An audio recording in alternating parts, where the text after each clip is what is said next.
Hello guys, ആ കൂട്ടിയിട്ടിരിക്കുന്ന വിറകുകളൊക്കെ കത്തിക്കാൻ പോവാണ്. അത് കത്തിക്കണത് കാണാനാണ് ഇത്രയധികം ആൾക്കാർ ഇവിടെ വന്നിരിക്കുന്നത്. ഇത് സ്വീഡൻ്റെ ട്രഡീഷൻ്റെ ഭാഗമായിട്ടുള്ള വാൽബോർഗാണ്.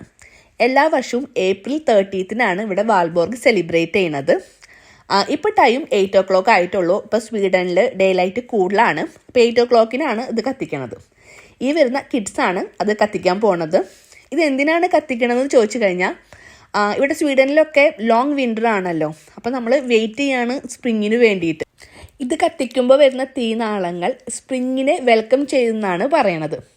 സ്വീഡൻ്റെ ഡിഫറെൻറ്റ് പ്ലേസുകളിൽ ഭയങ്കര കാര്യമായിട്ട് ഈ വാൽബോർഗ് സെലിബ്രേറ്റ് ചെയ്യും. മ്യൂസിക്കൽ ഷോസും കിഡ്സിന് കുറേ ആക്ടിവിറ്റീസും അങ്ങനെയൊക്കെ ആയിട്ട്. ഇപ്പം നമ്മുടെ അടുത്തുള്ളൊരു പാർക്കിലാണ് നമ്മൾ വാൽബോർഗ് സെലിബ്രേറ്റ് ചെയ്യാൻ പോയത്. ഇവിടെ പാർക്കിൽ നല്ല റഷാണ്. ഓരോ ആക്ടിവിറ്റീസിനും കുറേ നേരം നമ്മൾ ക്യൂ നിൽക്കണം. നമ്മുടെ വാൽബോർഗ് കത്തി കഴിയാറായി.